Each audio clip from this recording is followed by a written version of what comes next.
Hi, welcome to Wayne's World again. As I mentioned last time, I'll be covering music reissues, movies, and literature tied into both of those. Today I thought that we would focus on Little Feat. Little Feat was a 70s band that got its start when Lowell George left Frank Zappa's band. Frank had Lowell as a singer guitarist in the band, and Frank had a no drugs policy. And as I recall, that along with the fact that Lowell wanted to write and sing his own material in the band prompted Frank to suggest to him that he might want to go off and form his own band.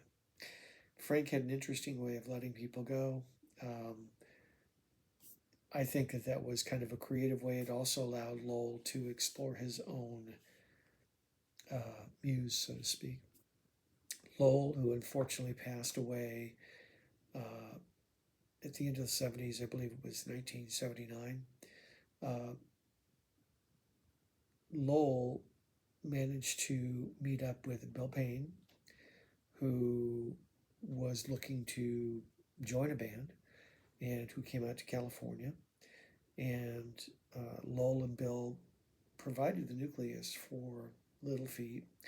They recruited other members. The band membership varied from 4 in the beginning to 6. And if for some of their touring shows later, it could sometimes be even bigger when they reformed. So first off is the box set. This is a massive box set that includes all of the band's albums for Warner Brothers. And as you can see in the back here, it includes their debut all the way up and including to the reunion albums that they did after Lowell passed away when they brought in the lead singer for the Pure Prairie League. Great singer. Craig ended up doing a really good job for the band. He didn't stay more than a handful of albums. My only disappointment with this set is it has a bonus disc, which is the same as the Hotcakes box set that came out over a decade ago, except for 1 or 2 tracks, and there were no outtakes from the sessions for the reformed Little Feat. That's unfortunate because I'm sure there's got to be some live shows. Maybe they'll look at that later on for deluxe editions because Warner has taken an interest in issuing some deluxe editions of some of their albums. Most recently, it was my favorite album, Feats Don't Fail Me Now. It's been expanded to 3 discs. As I recall, it is also available on vinyl. I could be mistaken on that. I have to double check, but I believe it's available on vinyl as well as a reissue. This 3 CD set, which I have, it's also available on streaming, by the way, has the original album. It's got a nice accordion-style gatefold that pulls out with pictures of the band, credits. There's an excellent booklet that talks about the making of the album. The outtakes disc includes a variety of tracks, some of which have been released before, some of which have not been released before. Some of them were on the Hot Cakes bonus disc for the box set from a decade ago. Some of them also showed up on this set. Bottom line is this is a nicely curated set that has an 8-track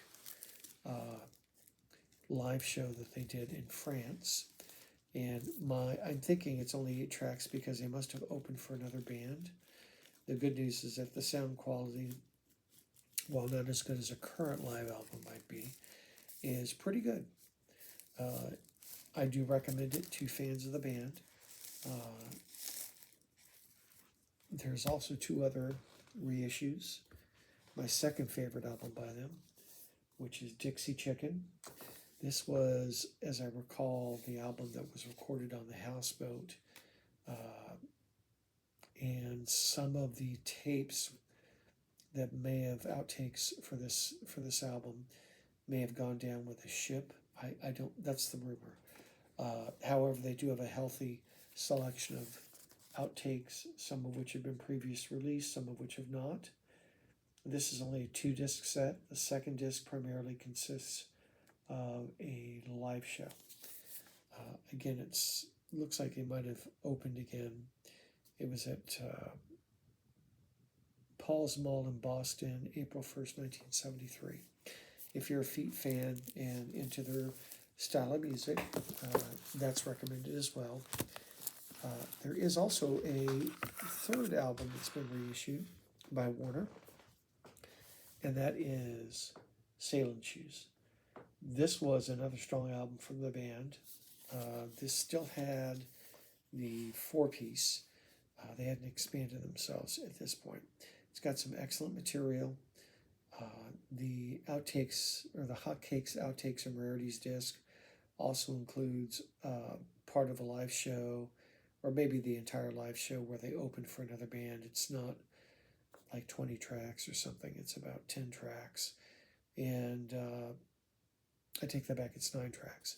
So that was recorded in Los Angeles, August 28th, 1971.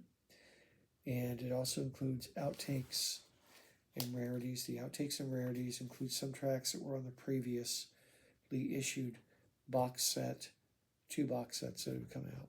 So, as you can see here, there's a nice selection of material expanding on the original album. There are some plans to continue to do expanded editions of other albums, as these have sold fairly well so far.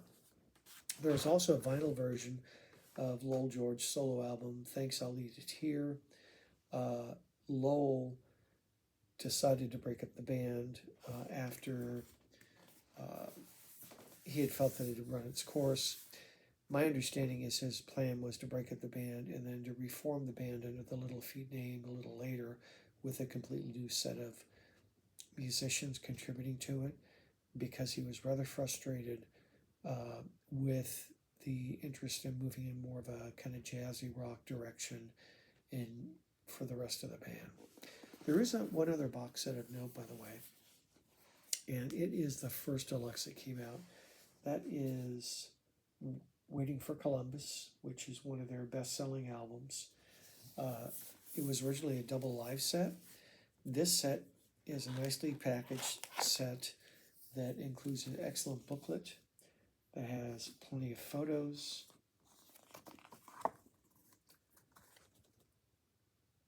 text that discusses the making of the album, as well as all the shows that form the basis for the original live double album, which is included here as well. So there is a deluxe version of this, a 2 CD version that is out there that has additional tracks as well. This has the same tracks as that. So if you just want the album proper, it has been expanded to only 2 discs and is still available. So the other shows are listed here. It includes the date on the cover, has a nice track listing on the gatefold sleeves on the back. We're talking about a total of 8 discs in the set, which is pretty good value for what you get here. It's a nicely done box set. I like this one a lot better than some of the other ones that have come out recently, like the Stevie Nicks box set, which includes all of her albums. The quality of the cardboard used for the albums in that set is very poor. It's very thin, and the booklet has virtually no information on the recording of the albums.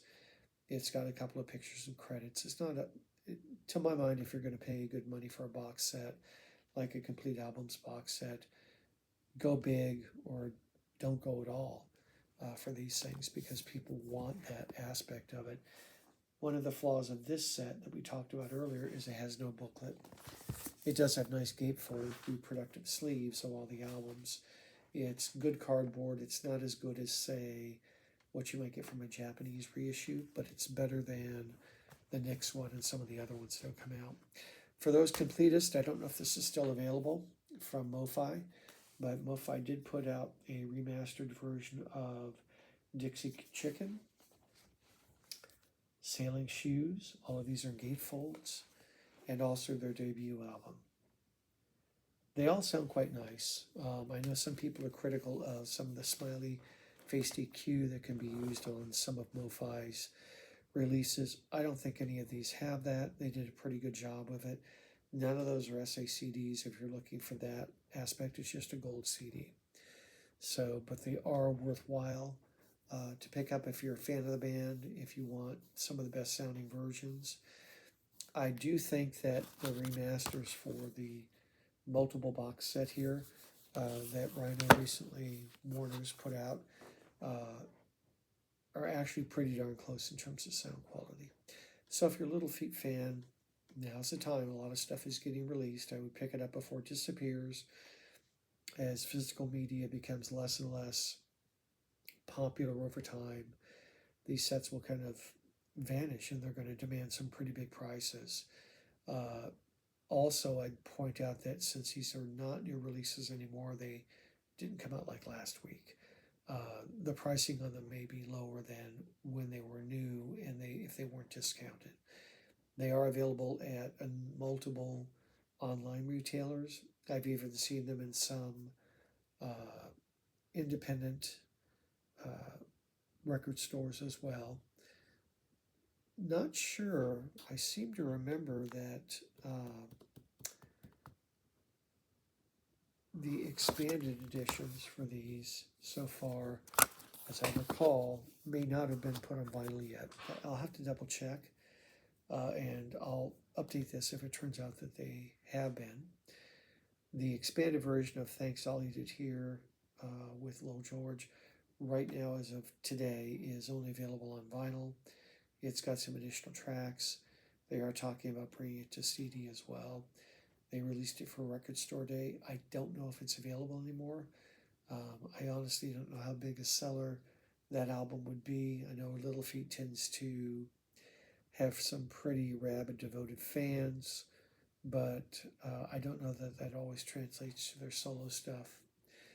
Anyhow, that's what I've covered for today. Thanks again for checking in with me, and I will also be putting together one for Ian Hunter in the coming weeks, as well as Jack Bruce. Jack's album Songs for a Tailor received a deluxe reissue with a remix and some Blu-rays.